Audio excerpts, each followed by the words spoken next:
Welcome, everyone, to our Town Hall update. We're diving into the impact of the Jewish Federation's recent work in Israel since the October 7th massacre. I'm Jacki Karsh, a multimedia journalist and a board member of the Jewish Federation.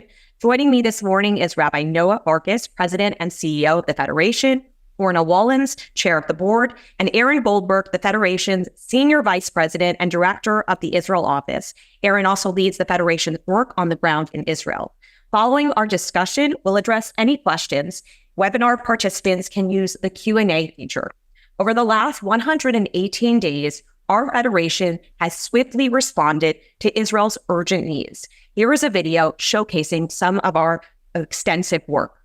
מאז תחילת המלחמה תרמו 350 פדרציות וקהילות יהודיות בצפון אמריקה לישראל סכום של יותר מ2.5 מיליארד שקלים. כ-300,000 בני אדם השתתפו בוושינגטון בעצרת התמיכה הגדולה ביותר בישראל שהייתה מעולם. Jewish federations have helped Israel for over 100 years. At this unprecedented moment, we will again put the entire weight of our support behind our Jewish state. This is the mission of our generation. הפדרציות צועדות איתנו מתחילת המלחמה. זה מתבטא באספקת ציוד רפואי מציל חיים ומיגון קריטי של יחידות טיפול נמרץ. בזכות התמיכה הגדולה של הפדרציות, אנחנו בסוכנות היהודית מהראשונים שהגישו סיוע קריטי לנפגעים. אנחנו נמשיך ללוות אותם גם בתהליכי השיקום הצפויים להם. We will stand with Israel, whatever the cost and no matter how long it takes. Our solidarity endures because im ein amili, mili. Now, Aaron lives in Israel, but Noah, Orna, and I all traveled on solidarity missions post-October 7th. So I think I want to just start us off with sharing a couple of reflections about what an post-October 7th Israel looks like and what some of those reflections were when you were visiting. Orna, we'll start with you. I came back from Israel about 2.5 weeks ago. So it was about 3.5 months past the beginning of the war. Israelis are no longer in shock, but the level of despair and the level of sadness and the level of a sense of being isolated and, in fact, betrayed in many ways is very, very pervasive. We saw unbearable sadness and we also saw unbearable resilience. We went to visit the Nova Music Festival and met a beautiful young woman who described her harrowing journey as she ran to the right and lived, but her friends who ran to the left were all massacred. The people are resilient, the people are strong, but the sadness is very, very heavy. No. Yeah, I went to Israel a couple of times since October 7th, and we've had several missions going there. And in fact, Aaron is now here. It feels like every week there's another development. First time I was in Israel, it was quite scary, actually. It was before the ground invasion started. The cities were all shut down. It only took about 20 minutes to get from Ben Gurion to Jerusalem, which is, if you've been there, you know that that's an impossible feat, but that's because there's nobody on the road. And it was quiet, and people were very scared and terrified and traumatized and shocked. And then the second time I went, when we went on our mission, everything was open. And there were coffee shops open and restaurants open and stores open. And while everyone's being vigilant, and as Orna said, it's in the background, there is a striving for normalcy. And I think that's just part of the experience, that the war, the Gaza is only 45 miles from Tel Aviv. And the fact that Tel Aviv can still thrive, even though there's a war happening in Gaza, is a testament to the Israeli spirit. And I think it's really that spirit that is something that gives us a lot of optimism out of this tragedy. Because while the country is definitely feeling sorrow, feeling sense of mourning, and feeling a lot of anger over what happened, it's the spirit that we have seen Israelis coming out on a civilian side, not only on the military side, but on the civilian side, who have stepped up to do amazing things when communities were evacuated. You can see on the slide that we'll put up, you can see that the work that has been done in the immediate phase was about providing those services, ensuring that people who left their homes on October 8th had clothes, had books, had food, had shelter, furniture, financial assistance, because they left everything behind. And I think where the government wasn't able to operate that quickly, civilians came out and said, we're going to be there. We're going to support our soldiers, support our communities. And that's been, I think, one of the most inspirational parts of what we're doing. And the graph here really just shows you that in the first 4 months of the war, we have spent a lot of money just making sure that people are whole, making sure that they have what they need on the most basic levels. And now as we pivot to a longer term strategy and thinking about what the future holds, we're now looking at, economic assistance and recovery. And we'll go into a little bit more about that later. So I was also in Israel on January 7th, and I had a parallel moment for me because I had walked Auschwitz as a teenager. And in some ways, it felt very removed visiting Auschwitz. The glasses, the shoes, it looked like a bygone generation itself. And then there was this moment when I was walking through the shoes of the Noah Festival, and I saw a pair of shoes that I had actually tried on. And it just really hit home that I was walking through a Holocaust, a modern day Holocaust. And I had a similar realization when I was walking through Kfar Aza, and I saw a Minnie Mouse book that was burned, and it was in Hebrew, but I have a similar book for my children. And I think that is a realization that this really was a Holocaust on our grounds, and terrifying as a Jew walking through that in such a short span of time, such devastation. But when I met with President Herzog, he gave me a little bit of an uplift because he said that the federations of North America have been Israel's greatest partner since October 7th. And that gave me hope that the work that we are all working on and the work that everyone is supporting is really making a difference in helping Israel rise up from the ashes. And with that, I want to go into my next question, which is, after the devastating events of 10/7 unfolded, can you share how our federation immediately responded? I was thinking about that question. I have such a immediate memory of waking up October 7th, and already there was chatter and something bad happened to Israel. It happened to have been a Shabbat, and it was also a day of Yizkor. And many of our Federation board members were going to synagogue, and we felt very strongly that we needed to have an emergency board meeting. And one board member said to me, how can you call an emergency board meeting on Shabbat in Yizkor? And I said, well, you know what? If Israeli soldiers are being killed and people are being taken hostages, then this is what we do. And at 2:00 Saturday afternoon, we had an emergency board meeting. We had money in a disaster relief fund that we sent out immediately that we had to get board approval for. And that's how it started. And we moved quickly. And within 10 days, we had raised, for our Los Angeles Jewish Federation, we had raised up to $12 million. We put together a very robust Israel Emergency in Crisis Committee, which Jacki serves on. We worked with Aaron, we worked with Noah, we worked with JFEDLA, and we started to mobilize and we started to help. And as Aaron said, we got people out of danger. We gave supplies to the hospitals because they were confronting so many injured people. I mean, the list went on and on, but fortunately or unfortunately, our federation has a lot of experience dealing with emergencies, with tragedy, with danger, and that's what we do. I always say, Kol Yisrael, Arabim, B'zeh, B'zeh, all of Israel is responsible for one another, and we are, and we do.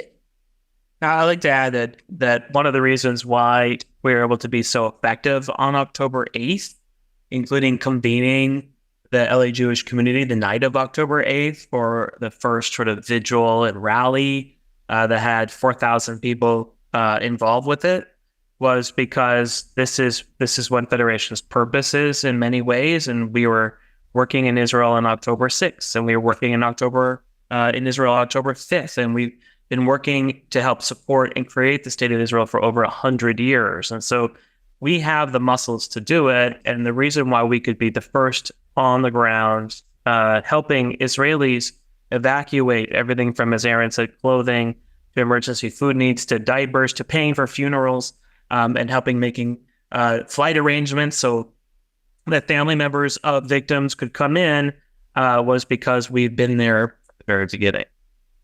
And I think that this conflict on October 7th is something of a scope and scale that we haven't seen in years.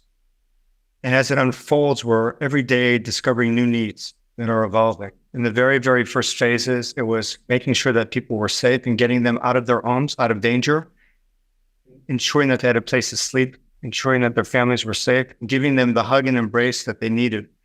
It was ensuring that the wounded soldiers so bravely went into battle, not knowing what they were facing, went to hospitals and had the medical supplies and the treatments that were necessary to be saved. And there really were life-saving surgeries and treatments taking place day in and day out. It was ensuring that those who needed financial assistance immediately were receiving that financial assistance so they could go to the grocery store and they could get food and they can get clothes and buy undergarments and shirts and shoes.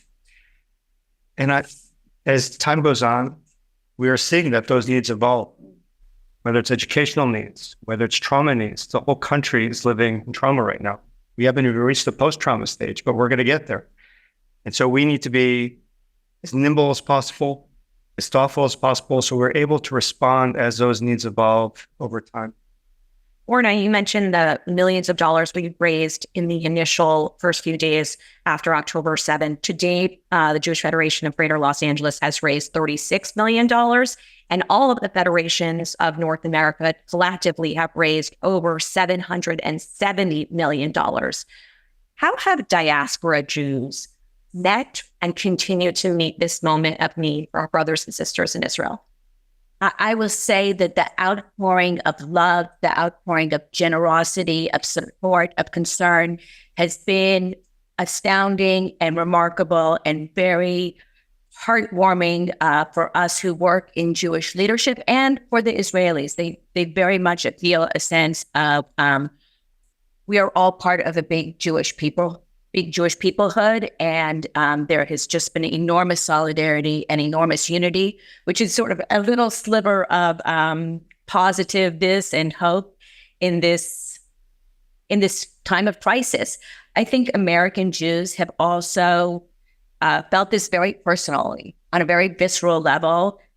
Yes, there is the war in Israel, but there is also a war in the United States that we are experiencing that we have not experienced in a few generations, and it is an awakening in many ways. Yeah.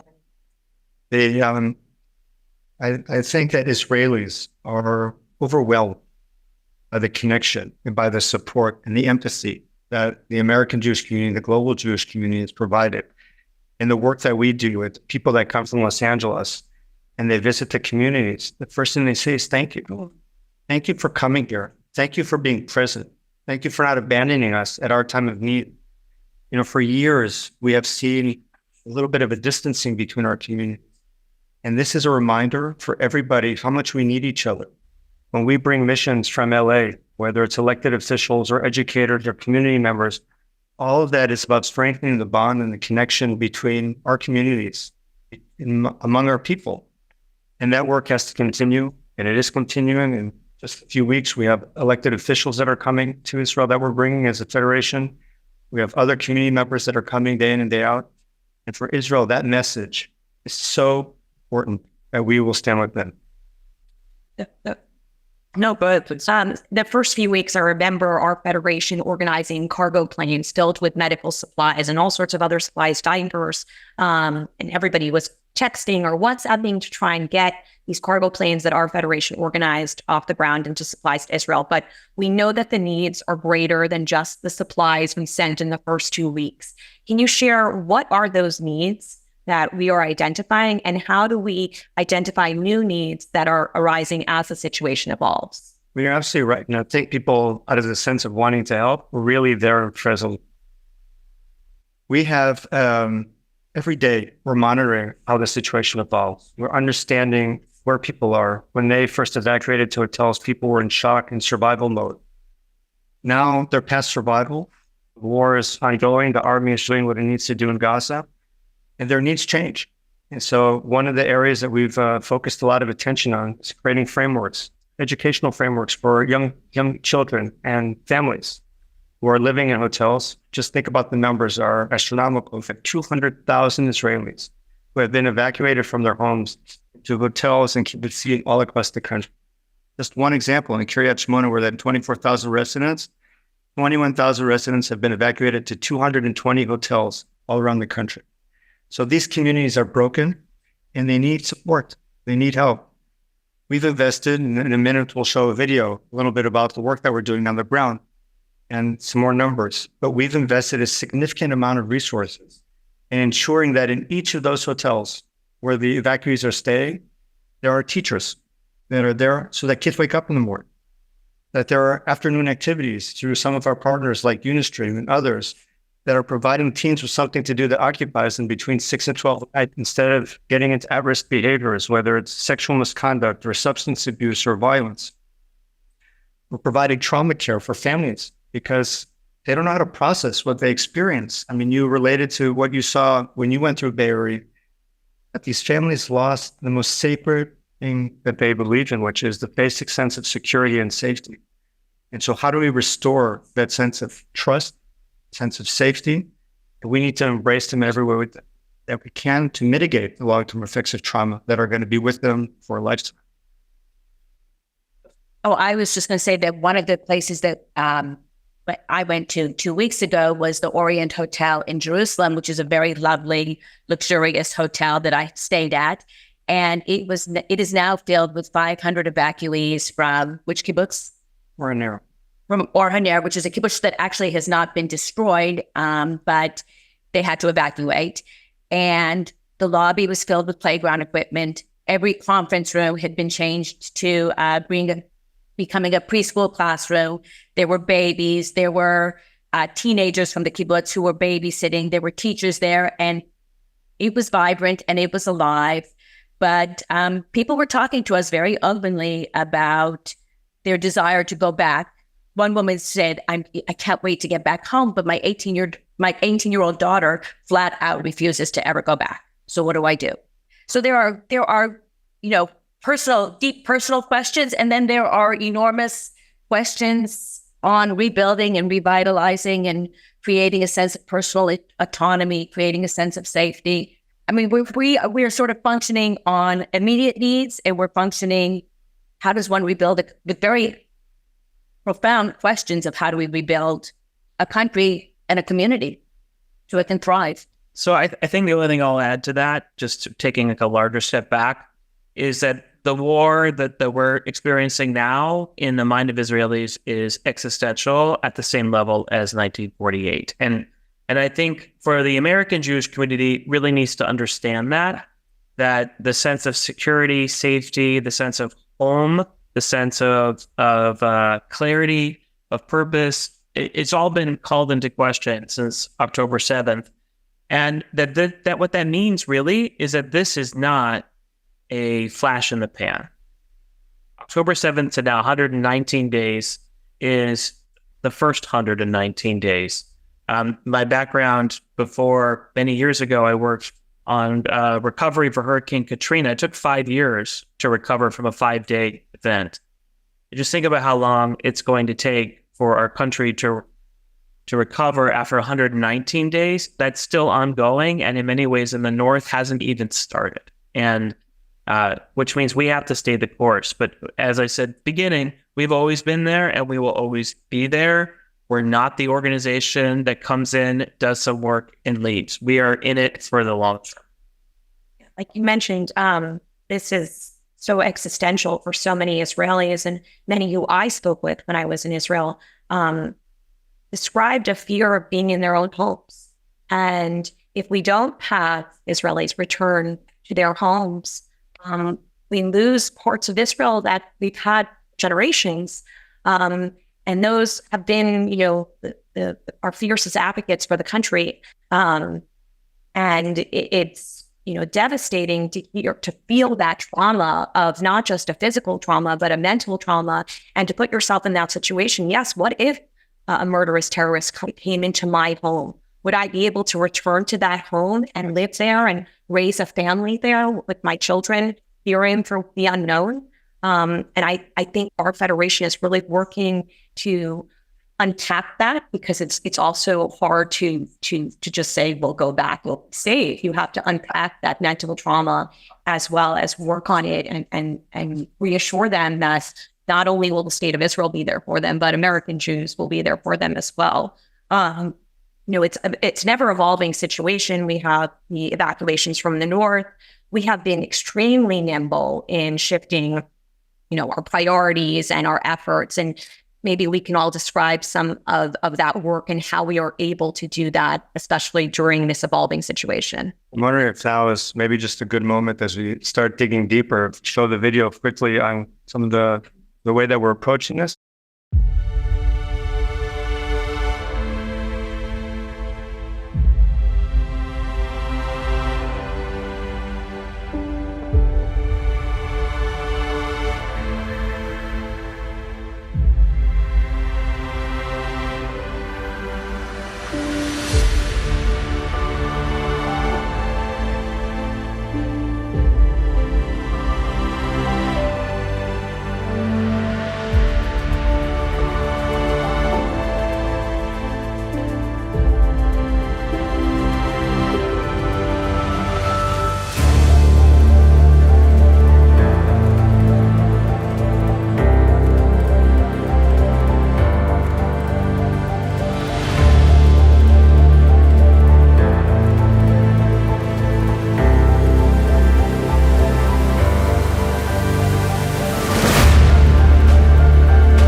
I think the video shows something that's really incredible. When you think about the families that were affected on October 7th, they suffered great detachment. Right? Their families were broken, their communities were broken, they were sent away from their homes. And there was one picture of a moshav called Moshav Yefini. It's a religious moshav in the Shara Negev region, which we have started working with very, very intensively, and we'll talk about what that work looks like. But they were moved to Jerusalem. They suffered. 7 people on their moshav were killed on October 7th. And they were brought to Jerusalem. Now think about moshav life, country life. Don't have to think about how do you cross the street. Don't have to think about whether you can talk to a stranger. This is, you just live on your farm together. And all of a sudden they go to a city, let alone a city that they're not familiar with. But they have to teach their kids all new skills, how to survive in a city. They don't have a school.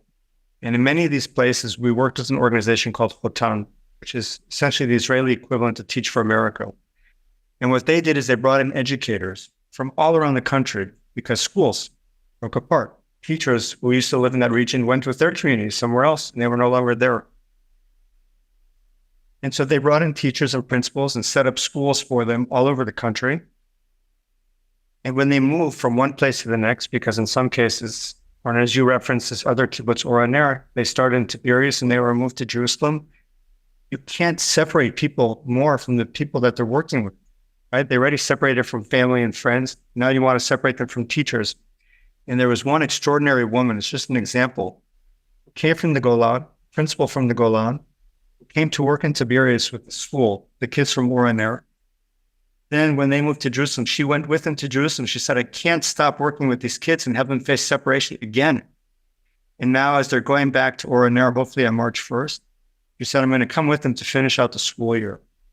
So we work with organizations that are deeply committed the well-being, the strength, the emotional health of these families to ensure that they really are on the path to recovery. This is a long, long process.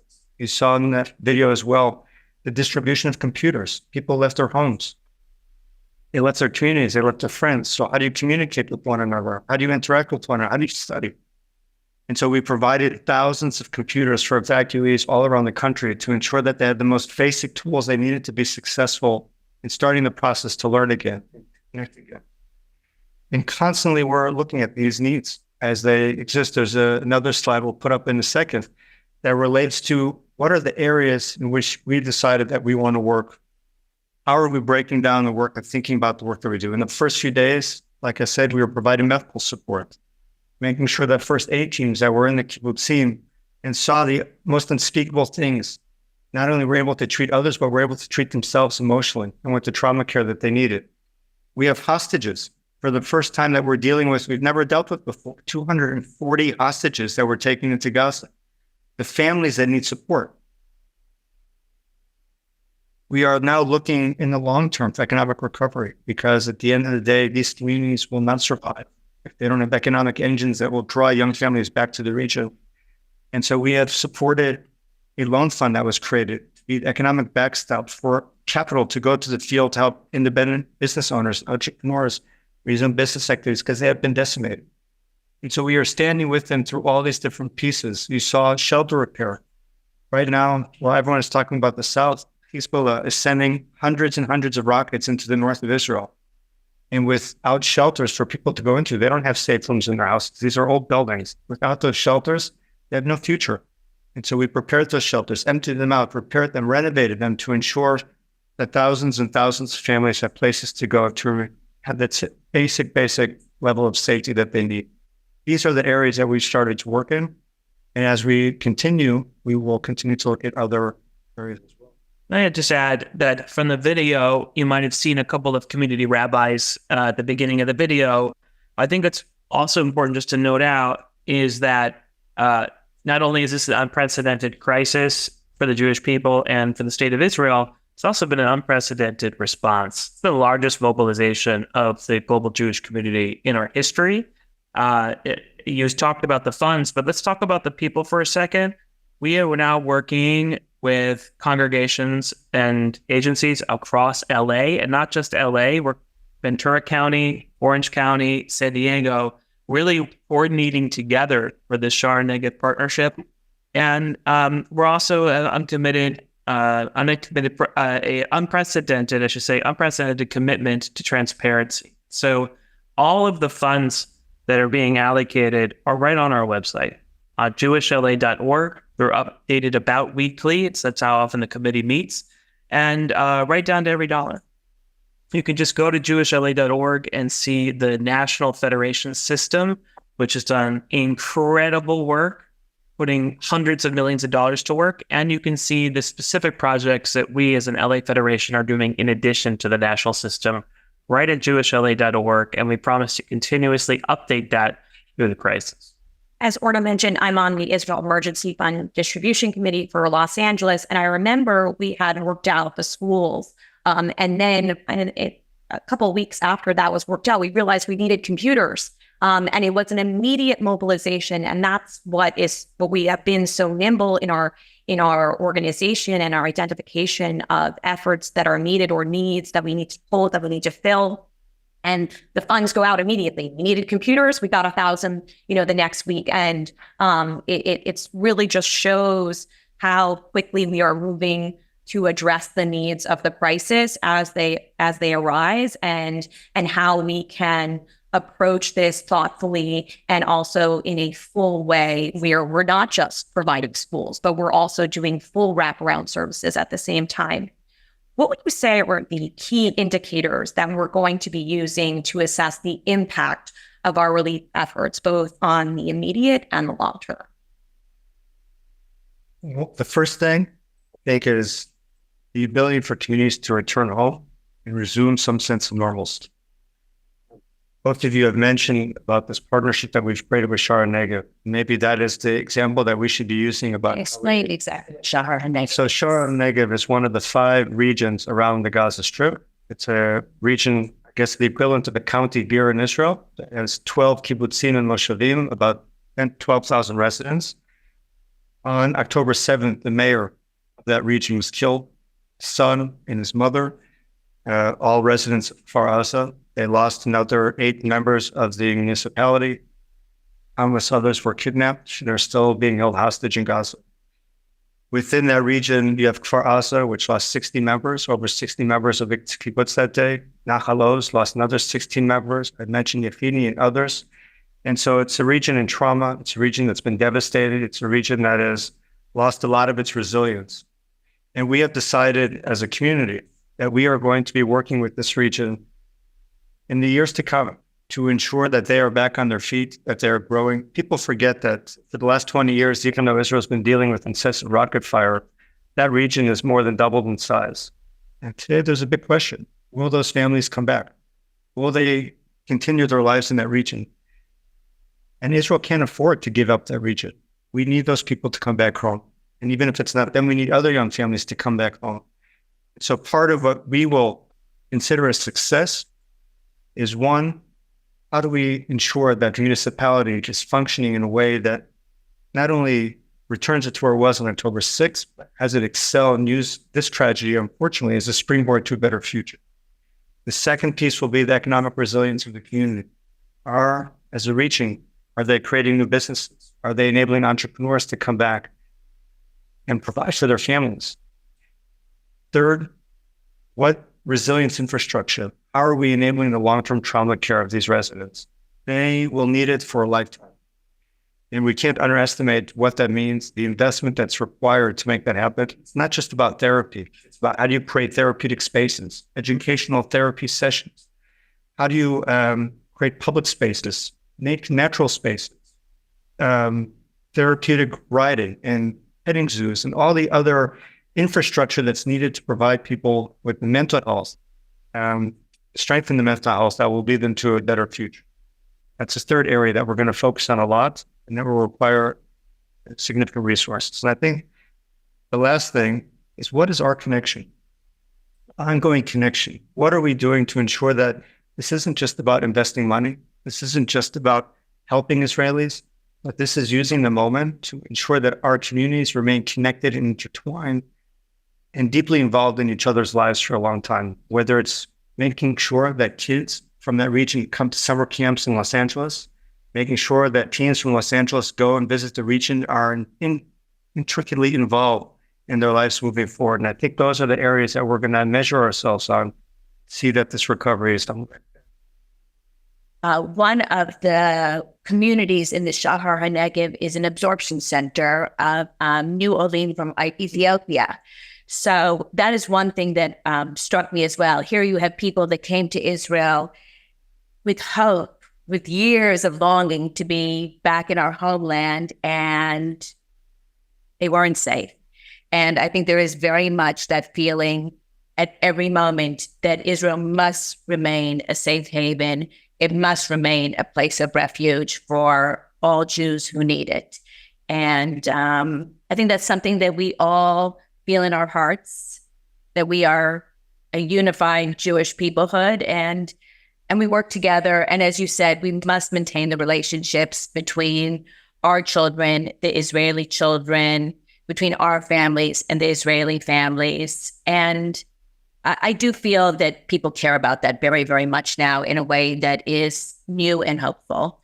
Yeah, I'll just add for key indicators, Jacki, I think Aaron and Orna really covered Israel, but thinking about us here, how many students can we send to Israel over the next 5 years? How many legislators, how many public school teachers who are not Jewish, for whom Israel, they have a lot of questions about? How do we answer those questions in a way that makes sense for them? I think that is also going to be something that we're going to need to look at. And then additionally, this sort of second front of this war fighting anti-Semitism is, can we continue to increase the nonprofit security grant program? Can we continue to fight BDS wherever we find it? Can we continue to make sure that Jews are protected on campus? There are ways that we can measure all of those things. And we've always been a data-driven organization. And I think this is just another way of showing that we need to follow the data wherever it leads us and to make sure that we're having an effective impact and an efficient impact as well. We're going to open it up to some of the questions we received from the audience. The first one is, what can I do as a member of the community? I'll start with that because I always like to inspire people to do things. Listen, we are, the financial resources are important and they need to be ongoing, and they shouldn't come and sort of choosing Israel against our annual campaign. And I just want to speak to that for a second, and I'll give you a couple of other things you can do. It's very important that we maintain the level of Jewish care and comfort and inspiration here in Los Angeles, while we're also helping our friends and family in Israel.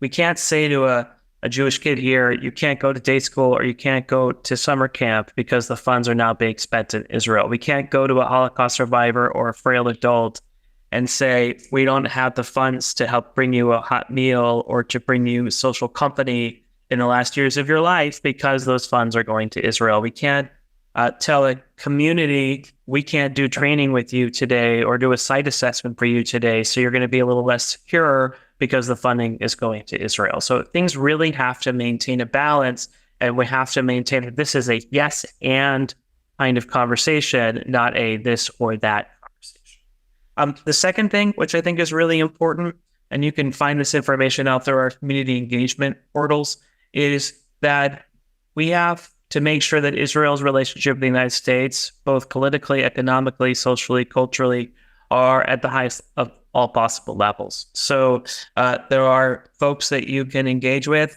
through CE to help you understand who are local representatives that are pro-Israel and are Zionistic, and even if they're not Jewish, and how we can support them, and also holding those accountable who are not. And then the last thing I'll say, which is just incredibly important, everyone is suffering and everyone deals with trauma differently.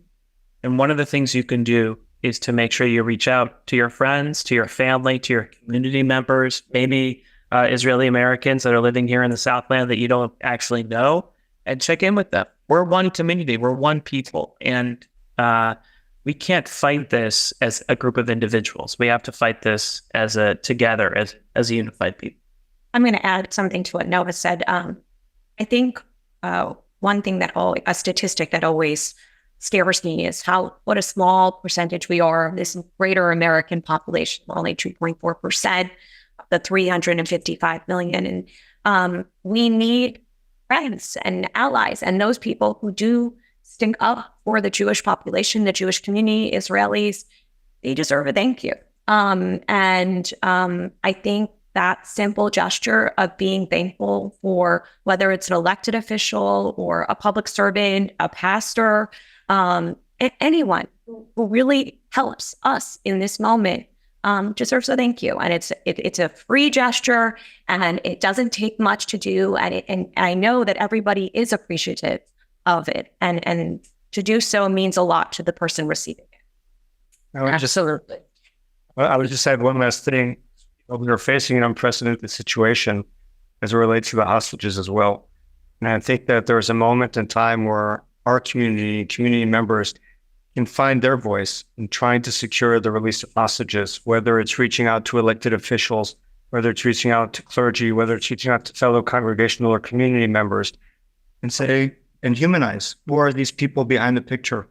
It's not just Jews, but it's every Israeli. It's Bedouin Israelis and Muslim Israelis and Christians, and it's people from 30 different nationalities who are taken hostage or being held underground in Gaza right now.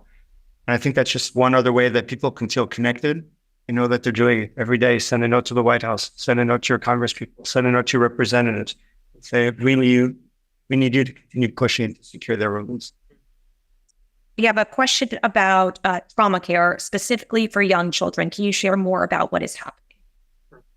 So imagine a situation where kids are in school and the teacher walks outside and the children are playing Hamas and Israelis. They're reenacting the slaughter, and their kids see it. What does the teacher do at that moment? Do they let the kids play it out? Do they let the kids say, stop it? And one of the things that we're beginning to understand in a way that we've never learned before is how do you essentially change the mindset of a child from one of being a victim to one of a bailing, being able to return to normal life. And so much of what happening right now through the money that we're investing through the Israel Trauma Coalition and other partners is how do we train teachers, for example, who don't have these tools? They're educators. How do we provide them with the tools to help young people make that transition from being victim to being victor? How do we work with families together? Because parents who are broken themselves don't know how to embrace their own children because they're dealing with their own sense of mourning and trauma.